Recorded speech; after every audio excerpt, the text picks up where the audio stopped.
நேயர்களுக்கு வணக்கம். இன்றைய நேர்காணலில் வழக்கறிஞர் திரு வைரமுத்து அவர்கள் இருந்திருக்கிறார். அவரோடு பேசலாம். வணக்கம் சார். வணக்கம் தொடர்.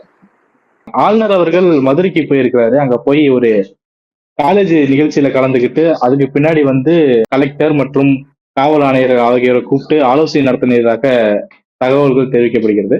இன்னொரு பக்கம் பாத்தீங்கன்னா வைகை அணையில ஆறு இருக்கு, தண்ணி எங்க, நீங்க சரியா அதை பராமரிக்கலன்னா ஆளுநர் மாளிகையே நடவடிக்கை எடுக்கும் அப்படிங்கிற விஷயத்த பகிர்ந்துகிட்டதாக செய்தி குறிப்புகள் சொல்லுது. இன்னொரு பக்கம் பார்க்கும்போது இது ஒரு மரியாதை நிமித்தமான சந்திப்பு அப்படின்னு சொல்லி மாவட்ட நிர்வாகம் விளக்கு கொடுக்குறாங்க. இந்த சூழலை எப்படி பாக்குறீங்க தொடர்? அதாவது நேற்றைய தினம் மதுரைக்கு ஆளுநர் வந்திருந்தார். மதுரையில சௌராஷ்டிரா கல்லூரி என்கிற ஒரு கல்லூரியில ஒரு நிகழ்ச்சியில் பங்கேற்று பேசினார். அந்த நிகழ்ச்சியில பேசும்போது அவர் சொன்னது என்ன அப்படின்னா நீங்க ஒரு ஆயுதத்தை எடுத்துட்டு போய் போருக்கு போறதுதான் தேசபக்தி இல்லை. நீங்க வைகை ஆற்றத்து இது பண்ணாலே போதும், தூய்மைப்படுத்தி அதுல ஆட்களை நீர் வர வைத்தாலே அது தேசபக்திக்கு இணைதான் அப்படின்னு சொல்ல பேசினார். அது வரையில் இது ஏற்றுக்கொள்ளப்பட வேண்டிய ஒன்று. ஏன்னா ஒரு சுற்றுப்புற தூய்மையை பற்றி ஒரு ஆற்றை பாதுகாப்பது எப்படி என்று குறித்து அவர் பேசுறாரு அப்படின்னு நம்ம எடுத்துக்கலாம். ஆனால் அதன் பிறகு விருந்தினர் மாளிகையில பாத்தீங்க அப்படின்னா மாவட்ட ஆட்சியர், அதே போன்ற மாநகர ஆணையாளர், அதே போல காவல்துறையினுடைய ஆணையர், இப்படி எல்லா தரப்பு அதிகாரிகள், அதே போல இன்னும் சொல்ல போனா ஒரு வருவாய் கோட்டாட்சியர் அந்த தகுதியில் இருக்கக்கூடிய அதிகாரிகள் வரை வரவழைத்து அவர்களோடு பேசியிருக்கிறார். இது ஒரு மரியாதை நிமித்தமான சந்திப்பு என்று நாம் கடந்து போய்விட முடியாது. இது கிட்டத்தட்ட ஒரு ஆய்வு கூட்டத்தைக்கான அவர் நடத்தியிருக்கிறார். அதுல அது குறிப்பாக என்ன சொல்லப்படுகிறது அப்படின்னா, ஒன்றிய அரசினுடைய வளர்ச்சி திட்டங்கள், அந்த திட்டங்களுடைய செயல்பாடுகள் மதுரை மாவட்டத்தில் எப்படி இருக்கிறது என்று அவர் பேசியிருக்கிறார். ஸ்வச் பாரத் அந்த இதை மறுபடியும் வலியுறுத்துகிறார். தூய்மை இந்தியா என்று சொல்லப்படக்கூடிய அந்த ஸ்வச் பாரத் திட்டத்தின் கீழ் ஏன் வைகை ஆற்றை நீங்க தூய்மைப்படுத்தக்கூடாது என்பது போன்ற கேள்வியை எழுப்பியிருக்கிறார். அப்போதுதான் அவர் குறிப்பிட்டிருக்கிறார், இது நீங்கள் செய்ய தவறினால் லோக்பவன் களத்தில் இறக்கும், அதாவது ஆளுநர் மாளிகை களத்தில் இறக்கும் என்று அவர் தெரிவித்திருக்கிறார். நமக்கு இருக்கிற ஒரு பெரிய வியப்பு என்னன்னா, ஆளுநர் மாளிகையை பராமரிப்பதே தமிழ்நாடு அரசு தான். அப்போ ஆளுநர் மாளிகையவே பராமரிக்கிறதுக்கு அதிகாரம் இல்லாத ஒரு ஆளுநர் மாளிகை எப்படி ஆற்றை பராமரிக்க போகிறது அப்படிங்கிறது நமக்கு தெரியல. ஆனால் அவர் அப்படி அதிகாரிகள் மத்தியிலே பேசியிருக்கிறார். அதோடு இன்னும் அதிகமாக சொல்ல போனால் காவல்துறை ஆணையரிடம் பெண்கள் மற்றும் குழந்தைகளுடைய பாதுகாப்பு குறித்து கேட்டறிந்திருக்கிறார். அப்ப இது எல்லாமே அவருடைய வரம்பை மீறுகிற செயல். இப்ப நீங்க உங்களுக்கு ஒரு விஷயத்துல ஒரு கிளாரிட்டி வேணும் அப்படின்னா அவர் யாரை கேட்கலாம் என்றால் அமைச்சரவைக்கு மட்டும்தான் அவரை அழைத்து பேச முடியும். இப்போ நீங்க தமிழ்நாட்டில் பெண்கள் மற்றும் குழந்தைகளுடைய பாதுகாப்பு பற்றி நீங்கள் கேட்டறிய வேண்டும் என்று சொன்னால் நீங்கள் உள்துறைக்கு பொறுப்பு வகிக்கிற நீங்க தமிழ்நாடு முதலமைச்சரை கேட்கலாம். இல்ல அவர் சார்பாக யாராவது ஒரு அமைச்சரை அனுப்பி கூட அது தொடர்பாக ஒரு விளக்கம் அளிக்கலாம். இல்ல அதிகாரிகளை அனுப்பி, குறிப்பாக உள்துறை செயலாளரோ இல்ல தலைமை செயலாளரோ போன்ற அதிகாரிகளை அனுப்பி அவர் ஆளுநர் கோரிய விவரங்களை அவருக்கு தெரியப்படுத்தலாம். இது ஏற்றுக்கொள்ளப்பட வேண்டிய ஒன்று. இந்திய அரசியலமைப்பு சட்டம் வழிவகை செய்கிறது. ஆனால் அதை விடுத்து நான் நேரடியாக ஒரு இடத்துக்கு போவேன், அங்கே நான் போய் ஆய்வு செய்வேன், அங்க இருக்கக்கூடிய அதிகாரிகளை அழைத்து நான் கேள்வி கேட்பேன் என்பது ஒரு ஆளுநர் ஒருவேளை இணை அரசாங்கத்தை இங்க நடத்த விரும்புகிறாரா அப்படிங்கிற ஒரு கேள்வியைத்தான் எழுப்புகிறேன். ஏன்னா இது போன்ற சிக்கல்கள் எழும்போதெல்லாம் உச்சநீதிமன்றம் ஒரு முறை அல்ல பல முறை மீண்டும் மீண்டும் சொல்லியிருக்கிறது, ஆளுநர் என்பவர் அமைச்சரவை முடிவுக்கு கட்டுப்பட்டவர். ஆளுநர் என்பவர் ஒரு நியமன பதவியில் இருக்கிறவர். அவருக்கென்று தனிப்பட்ட அதிகாரங்கள் எதுவும் கிடையாது. அவர் அந்த மாநிலத்தினுடைய அமைச்சரவை என்ன சொல்லுகிறதோ அதைத்தான் அவர் செயல்படுத்த வேண்டும் என்பதை பல்வேறு முறை உச்சநீதிமன்ற தீர்ப்புகள் வலியுறுத்தி இருக்கின்றன. ஆனால் அதையெல்லாம் தாண்டி இவர் இப்படி செய்கிறது எதை காட்டுகிறது என்று சொன்னால், தமிழ்நாட்டினுடைய அரசு இப்போது ஒரு உறுதித்தன்மையற்ற அரசாக இருக்கிறது, ஒரு நிர்வாக திறனற்ற ஒரு அரசாக இருக்கிறது என்ற காரணத்தினாலே ஆளுநர் அதிகாரத்தை தங்கையிலே எடுத்துக்கொண்டு இது போன்ற செயல்களை செய்கிறாரா அப்படிங்கிற ஒரு ஐயப்பாடுதான் இன்றைக்கு நமக்கெல்லாம் வருகிறது. இன்னொரு புறம் பார்த்தீங்க அப்படின்னா, இந்த செய்தியை இன்று காலை எதிர்கட்சி தலைவர் உதயநிதி அவர்கள் கையில் எடுத்து அவர் ஒரு கண்டன அறிக்கையை கொடுப்பதற்கு முன்பாக இதை பற்றி அரசாங்க தரப்பிலிருந்து யாரும் பேசல. ஆனால் உதயநிதி அவர்கள் இது தொடர்பாக கருத்து தெரிவித்து தன்னுடைய கண்டனங்களை தெரிவித்த பிறகுதான் வரிசையாக அமைச்சர் வன்னியரசு எதிர்ப்பு தெரிவிக்கிறார். அதே போல இன்றைக்கு காலை மதுரையிலே மாவட்ட கண்காணிப்பு குழு கூட்டம் நடைபெற்றது. பொதுவாக மாவட்ட கண்காணிப்பு குழு உறுப்பினர்கள் யாருன்னா அந்த மாவட்டத்தில் இருக்கக்கூடிய அமைச்சர்கள், நாடாளுமன்ற உறுப்பினர்கள், சட்டமன்ற உறுப்பினர்கள் எல்லாமே அந்த மாவட்ட வளர்ச்சி கண்காணிப்பு குழுவில் இருப்பார்கள். அந்த வளர்ச்சி கண்காணிப்பு குழு கூட்டத்தில இதற்கு முன்பாக அண்ணன் உதயநிதி இந்த பிரச்சனையை கையில் எடுத்து பேசிவிட்டார் என்பதற்காக வேறு வழியின்றி இன்றைக்கு அந்த கண்காணிப்பு குழு கூட்டத்தில் அமைச்சர் நிர்மல்குமாரும், மதுரையினுடைய நாடாளுமன்ற உறுப்பினர் சு வெங்கடேசன் போன்றவர்கள்லாம் பேசியிருக்காங்க. நமக்கு என்ன கேள்வினா, இப்ப உங்கள் கையில ஆட்சி அதிகாரம் இருக்கிறது. நேற்று போய் அதிகாரிகள் வந்து ஆளுநர் உங்கள்கிட்ட பேசிய விஷயத்த உடனடியாக உங்களுக்கு அப்டேட் பண்ணியிருக்கணும். அதுதான் ஃபயரா இருக்கு. அப்போ நீங்க இப்போது வரை ஏன் அதை தெரியப்படுத்தல? ஒருவேளை இதை வந்து மூடி மறைத்து விடலாம் என்று நினைத்தீர்களா? இன்னைக்கு உதயநிதி அவர்கள் இதை வெளிப்படுத்திய பிறகு, வலுவான ஒரு கண்டனத்தை தெரிவித்த பிறகு வேறு வழியின்றி இவர்கள் பேசுகிறார்களா? ஏன்னா இப்ப இவர்கள் எதிர்ப்பு தெரிவிப்பதா இருந்தா அதை நேற்றே ஏன்னா இவங்களுக்கு வர தகவலுக்கு முன்பாக அரசுக்கு தான் முதல் வந்திருக்கும். அப்போ இவங்க தான் உடனடியாக அதை வந்து சொல்லி இருக்க வேண்டும். ஆனால் அதை சொல்லாம நீங்க இது ஒரு மரியாதை நிமித்தமான சந்திப்பு என்றே கடந்து போய்விட்டு இன்றைக்கு உதயநிதி அவர்கள் எதிர்ப்பு தெரிவித்த பிறகு வேறு வழியின்றி நாங்களும் எதிர்க்கிறோம் அப்படின்றதுக்காக இன்றைக்கு ஒரு சு வெங்கடேசனோ, அதே போல வன்னியரசோ, அதே போன்று நிர்மல்குமாரும் இன்றைக்கு பேசுகிறாங்க. நமக்கு இருக்கிற கேள்வி என்னன்னா, ஒரு பழமொழி சொல்லுவாங்க, மதுரையில வந்து அடிபட்டவனுக்கு வந்து மானாமதுரையில போய் மீசை துடிச்சுட்டான் அப்படிம்பாங்க. அது போல நேற்றைய தினம் வந்து இது நடந்திருக்கிறதுனா, இன்றைக்கு வரைக்கும் உதயநிதி இதை பேசுவதற்கு வரைக்கும் நீங்க காத்திருக்கணும். நீங்கள் உடனடியாக எதிர்வினை ஆற்றி இருக்கலாம். அப்ப நீங்க வந்து ஆளுநருக்கு துணை போய் இருக்கிறீர்கள், இல்ல ஆளுநரை கேள்வி கேட்பதற்கு திராணியற்றவர்களாக இருக்கிறீர்கள் அப்படிங்கிறதைத்தான் இது காட்டுகிறது. ஏன்னா ஏற்கனவே சட்டப்பேரவையில வந்து நீங்க ஆளுநரை திருப்திப்படுத்துவதை போலத்தான் நடந்து கொண்டீங்க. ஆளுநர் மாளிகையில் 2 முறை பதவியேற்பு விழாவிலும் ஆளுநர் மாளிகை சொன்னதை போலதான் நீங்க நடந்தீங்க. 3வது இடத்தில் தமிழ்தாய் வாழ்த்து கொண்டு போகப்பட்ட போதும் இந்த மாநிலத்தினுடைய வாழ்த்து பாடல் மாநில பாடல் என்று அங்கீகரிக்கப்பட்ட, எப்படி இந்தியாவிலே ஜனகணமன என்பது தேசிய கீதமாக இருக்கிறதோ அதற்கு இணையான தகுதியை பெற்ற அரசாங்கத்தால் அறிவிக்கப்பட்ட தமிழ்தாய் வாழ்த்து பார்த்தீங்கன்னா 3வது இடத்துக்கு போச்சு. அப்பயும் ஆளுநர் இவங்க கண்டிக்க வக்கற்றவர்களாக தான் இருந்தார். அதே போல வந்து ஆளுநர் உரையின் போது நாங்க தமிழ்தாய் வாழ்த்தை முதல்ல போட்டோம் என்று சொல்லிவிட்டு, எப்படி உங்க திரைப்படத்துல ஒரு முதல்வர் நடிக்கிற திரைப்படத்துல வந்து திரையரங்கத்துல ரசிகர்கள் கேட்டா ஒரு பாட்டை ஒன்ஸ் மோர்னு 2வது தடவை போடுவாங்களோ, அதே போல ஆளுநருக்காக தேசிய கீதம் 2 முறை இசைக்கப்பட்டது. தொடக்கத்துல ஒரு முறையும் இறுதியில் ஒரு முறையும். அப்போதே அண்ணன் உதயநிதி அவர்கள் எதிர்ப்பு தெரிவித்தார். நீங்க வந்து ஏன் ஆளுநர்கிட்ட வந்து நீங்க காம்ப்ரமைஸ் பண்ணிட்டீங்களா என்று சொல்லப்பட்ட போது, காம்ப்ரமைஸ்ங்கிறது பெரிய வார்த்தை, நீங்க அதை வந்து பயன்படுத்தாதீங்க என்றெல்லாம் சொன்னார்கள். ஆனா இன்றைக்கு நம்ம மதுரையில் நடந்தது என்ன? இப்ப ஆளுநர் வந்து நீங்க அரசினுடைய மாநில அரசினுடைய அதிகாரிகளை கூப்பிட்டு அவர் ஒரு ஆய்வு நடத்துறாருன்னா, அப்போ நீங்க வந்து காம்ப்ரமைஸ் ஆயிட்டீங்க அவர்கிட்ட அப்படிங்கிறதானே பொருள். ஏன்னா இன்றைக்கு வந்து மாநில சுயாட்சியை காம்ப்ரமைஸ் பண்ணி நீங்க மாநிலத்துல உங்க ஆட்சியை காப்பாத்துறீங்க அப்படிங்கிறது இந்த நேற்றைய மதுரை சம்பவத்தின் மூலம் தெளிவாகி இருக்கிறது. அப்போ நீங்க ஆளுநர் நம்ம கேள்வி கேட்டா ஆளுநர் வந்து நம்ம மேல இருக்க குதிரை பெற புகார் எடுத்துருவாரு அப்படிங்கிறதுக்காக இப்ப நீங்க வந்து ஆளுநரிடம் கை கட்டி வாய் மூடி ஒரு அடிமையை போல நடந்து கொள்ள தொடங்கி விட்டீர்களா? ஏன்னா இப்ப நம்ம முன்னர் நடந்ததையும் சேர்த்து பார்க்க வேண்டியது இருக்கிறது. ஒரு காலத்தில் இதே போல ஒரு பெரும்பான்மை இல்லாத ஒரு சூழலில் எடப்பாடியினுடைய ஆட்சி ஒன்றிய அரசினுடைய தயவில் நடந்து கொண்டிருந்த போது அன்றைய ஆளுநராக இருந்த பன்வாரிலால் புரோஹித் ஒவ்வொரு ஊருக்கா இதே மாதிரி ஆய்வு போனார். தொடர்ச்சியாக ஒரு 2-3 மாவட்டங்களுக்கு அவர் சென்ற போது திராவிட முன்னேற்ற ஆளுநர் அப்போதைய ஆளுங்கட்சியான அதிமுக மௌனமா இருந்தது. அவர்களால் அவரை எதிர்க்கிறவர்களிடம் தெம்பும் திராணியும் இல்லாத ஒரு சூழலில் எதிர்கட்சி தலைவராக இருந்த மு.க. ஸ்டாலின் தான் வந்து வன்மையான கண்டனத்தை தெரிவித்தார். நேரடியாக ஆளுநர் மாளிகைக்கு போய் பார்த்தார். ஆளுநர் மாளிகைக்கு போய் நேரடியா பார்த்து அவரிடம் கடிதம் கொடுத்தார். நேரடியாவே சொன்னார், அது வந்து திராவிட முன்னேற்ற கழகம் திராவிட இயக்கங்கள் துணிச்சல். இதற்கு தாண்டி எங்களுடைய இந்த எல்லா கோரிக்கைகளையும் தாண்டி நீங்கள் ஆய்வுக்கு செல்வீர்களே, ஆனால் நீங்கள் ஆய்வுக்கு செல்லுகிற இடத்துல எல்லாம் திராவிட முன்னேற்ற கழகம் கருப்பு கொடி காட்டும் அப்படின்னாரு. அப்போ அந்த வலுவான அந்த கண்டனத்துக்கு பிறகுதான் தான் இந்த பதவி விட்டு போகிற வரைக்கும் பன்வாரிலால் புரோஹித் வந்து எங்கேயுமே ஆய்வுக்கு போகல. அதற்கு பிறகு வந்து தமிழ்நாட்டினுடைய ஆளுநராக வந்த ஆர்.என். ரவி வந்து ஒரு பேச்சு ஒரு மாதிரி பேசினாலும் அவரால் இந்த மாதிரியான செயல்களில் அவர் இறங்க முடியலை. ஏன்னா அந்த அளவுக்கு திராவிட முன்னேற்ற கழக அரசு ஒரு வலிமை பெற்ற அரசாக மாநில சுயாட்சியை போற்றி பாதுகாக்கிற அரசாக இருந்தது.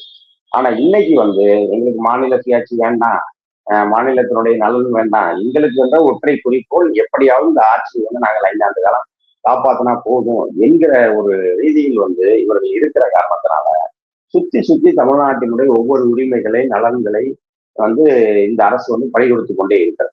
அப்போ அதுலதான் வந்து கிட்டத்தட்ட ஆளுநரிடம் தாவேகா அரசு வந்து சரணடைந்து விட்டது அப்படிங்கிறது தான் நேற்றைய தினம் அவர்களுடைய நடவடிக்கையை வைத்து நாம் புரிஞ்சுக்கிறோம்.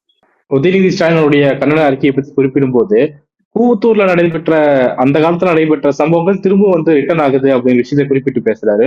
இதுல வந்து நீங்கள் சொன்ன மாதிரி தமிழ் தாய் வாழ்த்து விஷயத்தை குறிப்பிட்டு இந்த விஷயம் நடக்கும்போது இப்போ அது தாவேக்கா ஆசிரிய கையாளகத்தனத்தை தான் காட்டுது அப்படிங்கிற விஷயத்த குறிப்பிடுறாரு. எப்படி பார்க்கலாம்? இல்ல கண்டிப்பாக, ஏன்னா அதைத்தான் நான் சொன்னேன். இப்ப கூவத்தூர் ஆட்சியினுடைய காலத்துலதான் அந்த பன்வாரிலால் புரோஹித் வந்து ஒவ்வொரு மாவட்டத்துக்காக வந்து இது போறாரு, ஆய்வுக்கு போறாரு.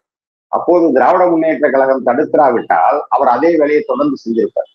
இப்ப வேறொரு கட்சியா இருந்தா என்ன பண்ணுவாங்கன்னா, தன்னுடைய கட்சியின் நலனை மட்டும் பார்க்கிற ஒரு கட்சியா இருந்துச்சுன்னா, நமக்கு என்ன, ஆளுங்கட்சி தானே வலிமையற்றதா இருக்கு, அவர் போய் ஆளுங்கட்சிக்கு தானே இது பண்றாரு, நமக்கு என்ன வந்துச்சு என்று அவர்கள் கடந்து போயிருக்கலாம்.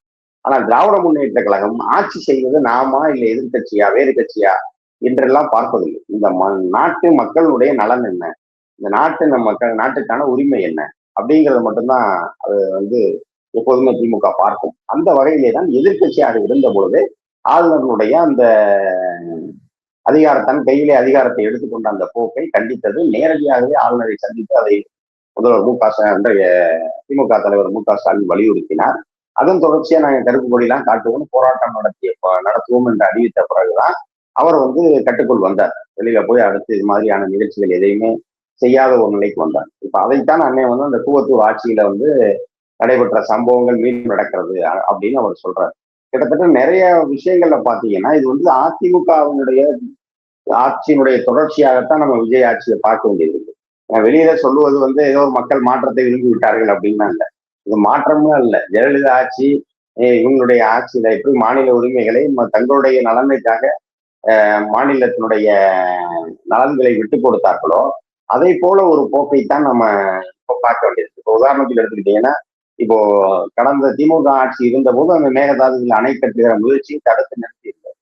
ஆனா இப்ப தாவேகா ஆட்சி வந்த உடனே ஓப்பனாகவே கர்நாடகாவினுடைய முதலமைச்சருக்கு இவர் சிவகுமார் பேட்டி கொடுக்குறாரு, எங்களுடைய தயவில் தான் ஆட்சி நடந்து கொண்டிருக்கிறது தமிழ்நாட்டுல, அதனால வந்து நான் அணை கட்டும் முயற்சி வந்து அவங்களால தடுக்க முடியாது, நாம வந்து அணையை கட்டியே தருவோம்னு பேசுறோம். அப்போ இது வந்து உங்களுடைய அஜெண்டாவா, நீங்க ஆதரிங்க, நாங்க வந்து நீங்க அணை கட்டுறத கண்டுக்க மாட்டோம்னு எதுவும் தாவேகா வந்து திரைமறைவில் உறுதி கொடுத்திருக்கிறதா? ஆக இப்படியெல்லாம் வந்து தங்களுடைய நலனை மட்டும் பார்க்கிற அரசாக இந்த அரசு இருக்கு. இது போன்ற நிலை தொடருமேயானால் இப்ப இதே மாதிரி இவர் ஒவ்வொரு ஊர்லயே போய் பேசுவார், மற்ற தன்னுடைய அதிகாரங்களை தன்னுடைய கையில எடுத்துக் கொள்வார். ஒன்றிய அரசினுடைய திட்டங்களை ஆளுநரை வைத்துக் கொண்டு அதையெல்லாம் நிறைவேற்றி விட முடியுமானால் எதற்காக மக்களால் தேர்ந்தெடுக்கப்பட்ட அரசாங்கம் தமிழ்நாட்டுல? இப்போ என்னுடைய கேள்வி ஒண்ணுதான், இப்ப ஆளுநர் இதையெல்லாம் செய்வார்னா ஆளுநர் ஆட்சி வந்துரும்னு நாங்கெல்லாம் ஆதரிச்சோம் போய் அப்படின்னு சொல்றாங்கல்ல குறிப்பிட்ட கட்சிகள், அவர்களுடைய நிலைப்பாடுகள் என்ன? இப்ப இந்த ஆட்சி இருக்கிற போதும் ஆளுநர் தான் ஆட்சி நடத்துவாரு, ஆளுநர் தான் கூப்பிட்டு போய் ஆய்வு கொடுப்பாருன்னா, ஆய்வு கூட்டம் நடத்துவாருன்னா, அப்ப எதற்காக நீங்க போய் அந்த கூட்டணி ஆதரிச்சு? அப்போ உங்களுடைய அதிகார வேட்கை, அதிகார பசிதான் அதுக்கு காரணமே தவிர ஆளுநர் ஆட்சி வந்து விடும் அப்படிங்கிறதெல்லாம் சும்மா பயம் காட்டுற பம்மாத்து காட்டுற வேலை. அப்போ ஆளுநர் ஆட்சி வந்து விடும், பாஜகவினுடைய பிடியில தமிழ்நாடு சிக்கிவிடக் கூடாது, அதனாலதான் நாங்க ஆதரிக்கிறோம் என்று சொன்ன இடதுசாரிகளும் விசிகாவும் முஸ்லீம் லீக்கும் நேற்று வந்து இந்த சம்பவம் நடந்த போது தடுத்திருக்கணும்ல. இன்றைக்கு தமிழ்நாட்டினுடைய மதுரையினுடைய நாடாளுமன்ற உறுப்பினராக இருக்கக்கூடிய மார்க்சிஸ்ட் கம்யூனிஸ்ட் கட்சியை சேர்ந்த சு வெங்கடேசன் நேற்று நடந்ததுக்கு இன்னைக்கு மறுப்பு சொல்றாரு. அதே போல வந்தாய மாதரம் 2 முறை பாடப்பட்ட விவகாரத்தில் கிட்டத்தட்ட ஒரு RSS காரரை போலத்தான் சு வெங்கடேசனுடைய பேச்சு இருந்தது. ஆக இப்படி வந்து இன்றைக்கு கம்யூனிஸ்டுகள் எவ்வளவு தூரம் வந்து தாவேகாவை ஆதரித்து பேசிக் கொண்டிருக்கிறார்கள் அப்படின்னா, இது கம்யூனிஸ்ட்னு ஒரு கட்சிக்கு பதிலாக அது தாவேகாவினுடைய ஒரு பிரிவு என்று மாற்றி விடலாம் என்கிற அளவுக்கு இன்றைக்கு அவர்கள் மாறி போயிருக்கிறார். தாவேகாவுடைய அமைச்சர் CTR நிர்மல்குமார் RSS பின்புலத்திலிருந்து வந்தவர்கள் எல்லாருக்குமே தெரியும். ஆனா சட்டமன்ற உறுப்பினர் அலுவலகத்தை போய் திறந்து வைக்கிறார், சு வெங்கடேசன் போய் திறந்து வைக்கிறார். தமிழ்நாடு காங்கிரசுடைய தலைவராக இருக்கக்கூடிய விருதுநகர் நாடாளுமன்ற உறுப்பினர் மாணிக் சு வெங்கடேசன் சேர்ந்து போய் திறந்து வைக்கிறார். அப்போ நீங்க எதுக்காக காங்கிரஸ் கம்யூனிஸ்ட் கட்சியில இருக்கணும்? நீங்க ஒண்ணு அதுக்கு பதிலாக நேரடியா பிரான்ச்ல இருக்கிறதுக்கு பதிலாக நீங்க போய் ஹெட் ஆபீஸ்ல இருந்துடலாம், பாஜகவிலேயே சேர்ந்து விடலாம். ஆக இப்படி ஒரு RSS சேர்ந்த ஒரு அமைச்சருக்கு நாங்க வந்து அவர் சொல்றதை கேட்போம், அவருக்கு உடனே தான் இருப்போம் என்று சொல்லுகிறவர்கள் ஆளுநர் ஆட்சி வந்துவிடும் என்பதற்காக நாங்கள் இன்றைக்கு இந்த அரசை ஆதரிக்கிறோம் என்று சொல்லுகிறவர்கள் இன்றைக்கு ஆளுநர் ஆட்சி அதிகாரத்தை தன் கையில் எடுத்துக்கொண்டு நடக்கிறாரு. இந்த எதேச்சதிகார போக்கை கண்டித்து இந்த கட்சிகள் என்ன செய்துவிட்டன? இப்ப நாங்க சொல்றாங்க இனிமே நடக்காது, நாங்க எல்லாரும் வன்மையா கண்டிக்கிறோம்னு சொல்லிட்டாங்க. நாளைக்கு மறுபடியும் இன்னொரு இடத்தில் இது நடந்தால் என்ன செய்வார்? ஏன்னா இப்படித்தான் நீங்க இந்த ஆட்சியை ஆதரிக்கணும்னு கடிதம் கொடுத்தாங்க. பதவியேற்பு விழாவில் தமிழ்தாய் வாழ்த்து 3வதாக பாடப்பட்டது. திருமாவளவன் கண்டனம் தெரிவிச்சார், எல்லாம் பண்ணார். 2ஆம் முறையாக அமைச்சரவை விரிவாக்கத்தின் போது அதே தான் நடந்தது. என்ன செஞ்சாங்க? அவங்களால ஒன்றும் செய்ய முடியல. ஆக இது எல்லாமே பாத்தீங்கன்னா இவர்கள் தாவேகா அரசு மட்டுமல்ல, தாவேகா மட்டுமல்ல, உடன் இருக்கிற இந்த கூட்டணி கட்சியினரும் ஒன்றிய அரசுக்கோ ஆளுநருக்கும் பயந்து இது போன்ற செயல்களில் இருக்கிறார்களா? அப்போ இதைத்தான் சட்டமன்ற தேர்தலில் திமுக நேரடியாக முன்வைத்தது. தலைவர் மு க ஸ்டாலின் அவர்கள் மீண்டும் மீண்டும் இது சென்னை அணிக்கும் டெல்லி அணிக்குமான போட்டி என்று வலியுறுத்தியது எதற்காகனா, திமுக அரசு அமைந்தால் மட்டும்தான் தமிழ்நாட்டினுடைய மக்களுடைய நலனை போற்றி பாதுகாக்கிற அரசா இது இருக்கும். வேறு கட்சிகள் வருகிற பட்சத்தில் அவர்கள் டெல்லியினுடைய ஏவலாளாகத்தான் இருப்பார்கள் அப்படிங்கிறதான் அவர் சூசகமா குறிப்பிட்டார். இன்றைக்கு அதே போலதான் இன்னைக்கு இவரும் இருக்கார். இன்னைக்கு ஒன்றிய அரசு செய்கிற எந்த வித ஒன்றிய அரசை எதிர்த்து இன்னைக்கு வரைக்கும் ஒரு வாய் திறக்கல. சரி, இன்னைக்கு மதுரையை சேர்ந்த அமைச்சர் நிர்மல்குமார் பேசுறாரு, சிபிஐ நாடாளுமன்ற உறுப்பினர் சு வெங்கடேசன் பேசுறாரு, விசிக அமைச்சர் வன்னியரசு பேசுறாரு. முதலமைச்சர் வாயை திறக்கலையே. நீங்க ஆளுநர் இது போன்று நடந்து கொண்டது தவறு அப்படின்னு சொல்லி முன்பு RN ரவி அவர்கள் தவறுதலாக பேசும் போதெல்லாம் முதல்வராக இருந்த மு க ஸ்டாலின் அவர்களும் துணை முதல்வராக இருந்த உதயநிதி ஸ்டாலின் அவர்களும் நேரடியாக அவர் கண்டனத்தை தெரிவித்தார்.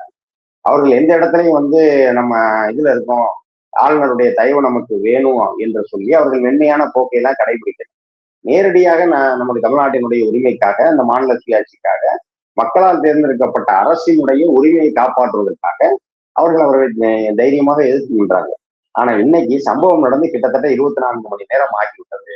இன்னும் முதல்வர் விஜய் ஆளுநரை பற்றி பேசுவதற்கு மாற்றாரு. ஒரு நிர்மல்குமார் பேட்டி கொடுக்குறாரு. இன்னைக்கு அந்த கண்காணிப்பு குழு கூட்டம் முடிந்தவர் பேட்டி கொடுக்குறாரு. ஒவ்வொன்றுக்கும் முதல்வர் பேச முடியாது அப்படிங்கிறார். இதை விட முதல்வர் பேசுவதற்கு என்ன விஷயம் இருக்கு?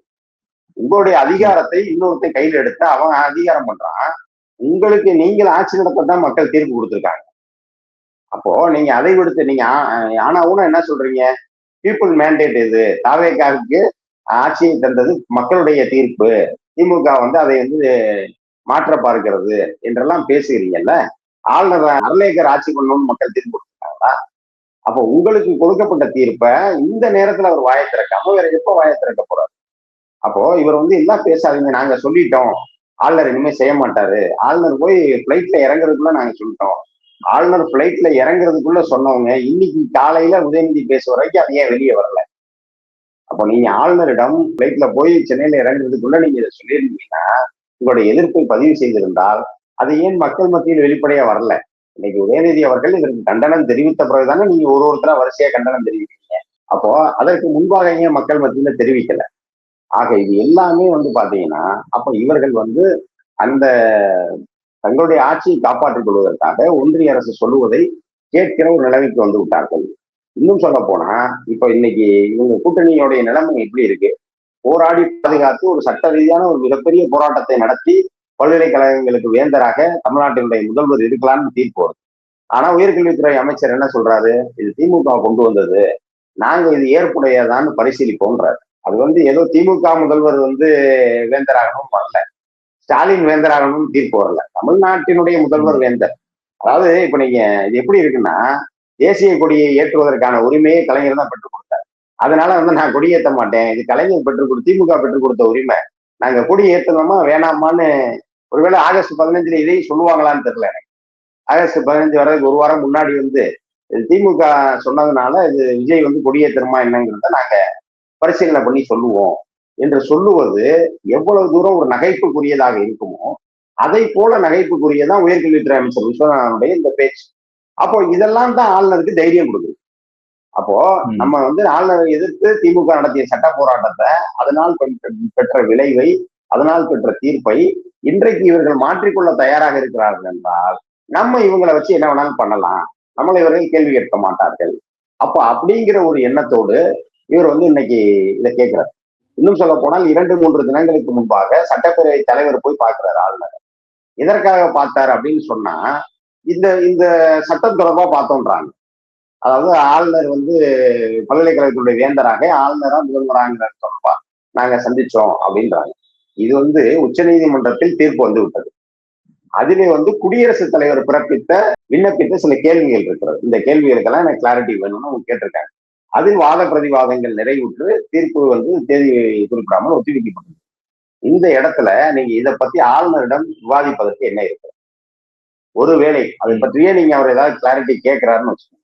யாரு போய் கிளாரிபிகேஷன் கொடுக்கணும்?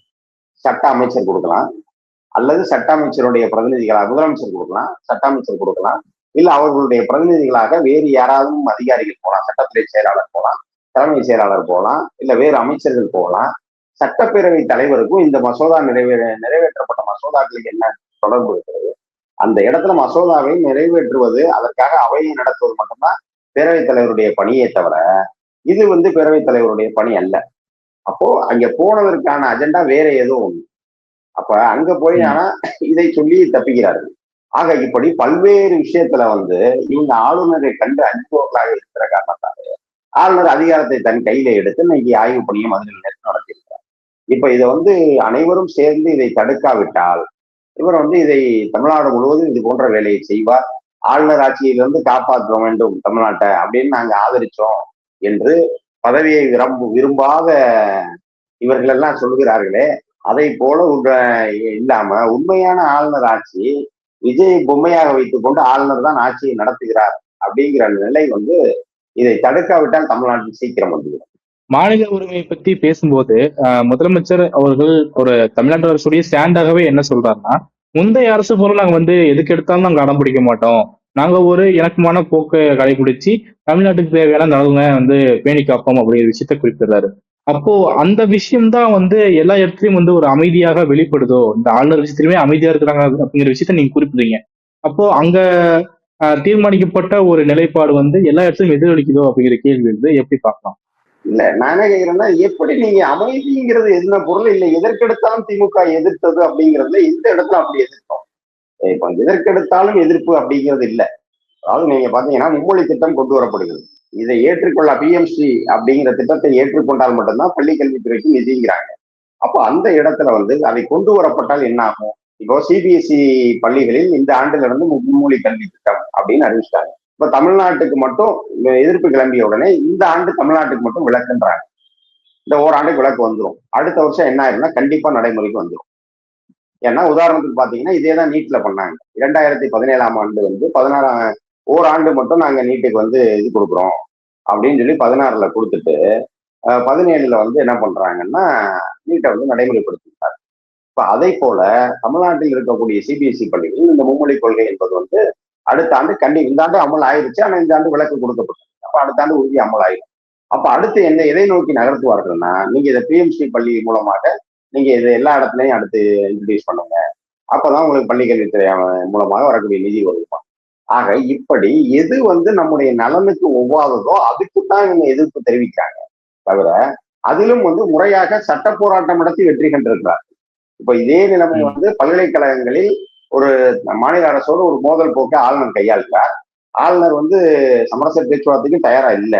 உச்சநீதிமன்றத்தில் வழக்கு தொடுக்கப்படுகிறது. உச்சநீதிமன்ற வழக்கிலையும் முழுமையான தீர்ப்பு கொடுப்பதற்கு முன்பாக உச்சநீதிமன்றம் ஆளுநருக்கு ஒரு அவகாசம் வழங்குது. You can have a team meeting with chief minister and disclose all the issues. நீங்க வந்து ஒரு முதல்வரோடு ஒரு தேநீர் சந்திப்பை வைத்துக் கொண்டு அதன் மூலமாக எல்லா பிரச்சனையும் தீர்த்துக் கொள்ளுங்கள் அப்படின்னு சொல்லுது. ஆனா அடுத்து ஆளுநர் அதுக்கு முன் வரல. ஆனா தானாக முன் வந்து முதல்வர் போறாரு. உச்சநீதிமன்றம் அப்படி சொல்லியிருக்கு, அதனால நான் வர்றேன் பேசுவோம்னு சொல்லி முதல்வர் தானாக முன் வந்து போய் அவர்கிட்ட ஆலோசிக்கிறார். இவர் ஒன்றும் நான் வழக்கு போட்டுட்டேன் வழக்குலயே, ஏன்னா இதை சொல்லும் போதே இவர் தான் அப்ப 2 எடுக்கிறார் வழக்குல. அப்போ வந்து வரட்டும்னு அவர் சும்மா இருக்கல. ஆனால் நான் போய் சந்திக்கிறேன்னு போறாரு. ஆனால் அதன் பிறகும் ஆளுநர் சரியா செயல்படல. இறுதி தீர்ப்பு என்ன வருது? ஆளுநர் எந்தெந்த சட்ட முன்முடிவுகளை எல்லாம் நீண்ட காலமா கிடப்பி வைத்திருக்காரோ அந்த சட்ட முன்முடிவுகளை உச்சநீதிமன்றமே நிறைவேற்றியதாக அறிவிக்கிறது தன்னுடைய சிறப்பு அதிகாரத்தை பயன்படுத்தி. அப்போ இது போலதான் ஒவ்வொரு நிகழ்ச்சி நடக்கும். இப்போ ஜிஎஸ்டி நிலுவைத் தொகை வராமலே இருந்தது. ஒரு முறை நேரு ஸ்டேடியத்தில் நடைபெற்ற விழால ஓப்பன் மீட்டிங்ல மோடியை வச்சுக்கொண்டு மக்கள் மத்தியில முதல்வர் கேட்கிறார், இவ்வளவு ஜிஎஸ்டி நிலுவை இருக்கிறது தாங்க அப்படின்றத கேட்கிறாரு. வேறு வழியின்றி இங்கிருந்து அவர் அங்கே போன உடனே அதை ரிலீஸ் பண்றாரு. இதற்கு முன்பாக பலமுறை கடிதம் கொடுத்தாகிவிட்டது, வேண்டுகோள் வைக்கப்பட்டது, எப்போதும் வரல. வேற வழி இல்லாம மக்கள் மத்தியில் எக்ஸ்போஸ் பண்ண உடனே அவர் அதை செய்யறாங்க. ஆக இங்க வந்து என்னன்னா, அவங்க வேணும்னு பண்ணாங்க, எடுத்ததுக்கெல்லாம் பண்ணாங்க அப்படிங்கிறதெல்லாம் வந்து தவறான ஒரு வாதம். எது தேவையோ, எந்த இடத்துல எப்படி நடந்து கொள்ள வேண்டுமோ அப்படி நடந்து கொண்டு இது வந்து ஆட்சிக்கு தேவையான விஷயத்தை வந்து அந்த அரசு பெற்றது. ஆனால் இவங்க வந்து நாங்க வந்து மோதல் போக்க கடைபிடிக்கல, ரைட்டு, மோதல் போக்க கடைபிடிக்கல. இந்த 2 மாதங்களில் ஒன்றிய அரசு உங்களுக்கு என்ன செய்து விட்டது? 10ஆம் தேதி நீங்க பொறுப்பேற்றீங்க, இன்னைக்கு ஜூலை 3ஆம் தேதி ஆயிடுச்சு. இப்ப இந்த 53 நாட்களில் ஒன்றிய அரசு மோதல் போக்கை கடைபிடிக்காத தமிழ்நாடு தாவேக அரசுக்கு ஒன்றிய அரசு என்ன செய்திருக்கிறது சொல்லுங்க பார்ப்போம். ஒண்ணுமே வரல. ஏதாவது ஒரு நலத்திட்டம் வந்திருக்கா? ஏதாவது ஒரு ஸ்கீம் அறிவிக்கப்பட்டிருக்கிறதா? எதுவும் இல்லையே. அப்போ எல்லாத்தையுமே வந்து ராம்ஜி திட்டம் வந்திருக்கு இல்லையா? பிஜி ராம்ஜி திட்டம் பாத்தீங்கன்னா, அது வந்து ஏற்கனவே எல்லாரும் எதிர்ப்பு தெரிவிக்கப்பட்ட திட்டம். முன்னர் இருந்த தொகைக்கு ஏற்ற அளவுக்கு அந்த மகாத்மா காந்தி ஊரக வேலைவாய்ப்பு திட்டத்தை விட குறைவான பலன்கள் தான் மக்களுக்கு அதில் இருக்கக்கூடிய பயனாளர்களுக்கு கிடைக்கும் என்று எல்லோரும் எதிர்ப்பு தெரிவித்த திட்டத்தை நீங்க இங்க அமல்படுத்திருக்கீங்க. அதெல்லாம் விடுங்க. நேற்றைய தினம் கன்னியாகுமரியில கனிம வளங்கள் அதை வந்து எடுப்பதற்கான அந்த முறையா இதுக்கு பாத்தீங்கன்னா 1 இயர் எக்ஸ்டென்ஷன் கொடுத்துட்டாங்க. அது வந்து அந்த ஒப்பந்தம் அந்த இது காலாவதி ஆகுது. நீண்ட காலமாக கிடப்பில் போடப்பட்ட திமுக ஆட்சியில் அதை கிடப்பில் போட்டு அதை செய்யாம விட்டாங்க. அப்போ அதை நீங்க வேண்டாம், நீங்க கைவிட்டா என்ன பண்ணிருக்கணும்? அந்த உரிமத்தை நீங்கள் புதுப்பிக்காம அப்படியே வச்சிருக்கணும். ஆனா என்ன பண்றாங்கன்னா, அந்த இதை வந்து இன்னொரு ஓராண்டுக்கு அதை புதுப்பிக்கிறாங்க. அப்ப என்ன ஆகுதுன்னா, இந்த ஓராண்டுக்குள் கன்னியாகுமரியில இருக்கக்கூடிய கனிம வளங்கள் வந்து எடுக்கப்படுவதற்கான வாய்ப்பு இருக்கிறது. ஆனா இப்ப வந்து நீங்க அங்க இருக்கக்கூடிய காங்கிரஸ் அமைச்சர் ராஜேஷ்குமாரோ அல்லது அங்கே வலுவாக இருக்கக்கூடிய இடதுசாரிகளோ என்ன செய்ய போகிறார்கள்? இதை அறிவிச்ச உடனே சண்முகம் உடனடியாக சிபிஎம் மாநில செயலாளர் சண்முகம் ஒரு கண்டன அறிக்கையை மட்டும் கொடுக்குறாரு. இது எப்படி இருக்கு? நாங்க வந்து பூனைக்கும் தோழனா இருப்போம், பாலுக்கும் காவலா இருப்போங்கிற மாதிரி இங்கிட்டு நாங்க ஆட்சிக்கு ஆதரவு கொடுப்போம், இங்கிட்டு வந்து அந்த ஆட்சி ஒண்ணு செஞ்ச உடனே நாங்க பேருக்கு எதிர்ப்பு தெரிவிக்கிற மாதிரி தெரிவிப்போம் என்பது வந்து ஒரு சரியான நிலைப்பாடாக இருக்க முடியாது. ஆக இப்படி தொடர்ச்சியாக வந்து ஒன்றிய அரசுக்கு அடிபணிந்து தமிழ்நாட்டினுடைய வளங்களை, தமிழ்நாட்டினுடைய உரிமைகளை இந்த அரசு விட்டு கொடுத்து கொண்டிருக்கு. ஆனா சொல்றது வந்து நாங்க அவங்களோட இணக்கமாக இருந்து எல்லாத்தையும் பெறப்போகிறோம். என்ன பெறப்போறாருன்னா, இணக்கமாக இருந்து அவர் மீதான சிபிஐ வழக்கு, கரூர் கொடுந்துயரத்தில் வந்து அவர் மீதான வழக்குல இருந்து வேணா அவர் விடுதலை பெறலாம். அதே போக வந்து அவர் மீதான வருமான வரி குற்றச்செயல்கள் வந்து விடுபடலாம். இது மாதிரி வந்து அவர் மீது இருக்கக்கூடிய இந்த குதிரை பேர புகார் வந்து இல்லையா, இதுல இருந்து அவர் வந்து விடுதலை பெறலாம். இதைத்தான் அவர் ஒன்றிய அரசோடு இணக்கமாக இருந்து இதைத்தான் அவர்கள் பெறுவார்களே தவிர தமிழ்நாட்டினுடைய நலத்திட்டங்கள் எதையும் அவங்க பெற முடியாது. இதுவரை இந்த 50 நாட்கள் அப்படி எதையும் அவர்கள் பெறவில்லை. இன்றைக்கு இருக்கக்கூடிய சூழல் குறித்து பல்வேறு முக்கியமான விஷயங்களை பார்த்து உங்களுடைய நேரத்திற்கும் கருத்திற்கும் மிக்க நன்றி. வாய்ப்புக்கு நன்றி, வணக்கம்.